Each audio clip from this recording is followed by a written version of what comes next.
Hi everyone, welcome. Today I have Realme Buds T300 and today I'm gonna show you how can I easily change tips.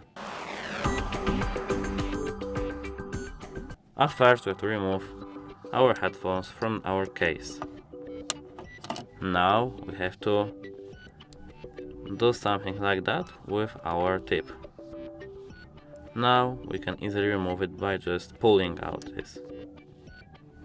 Now if we get a new one, we just have to pull the same one into our headphone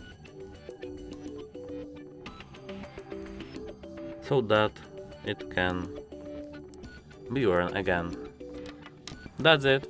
Hope it helps you. Goodbye.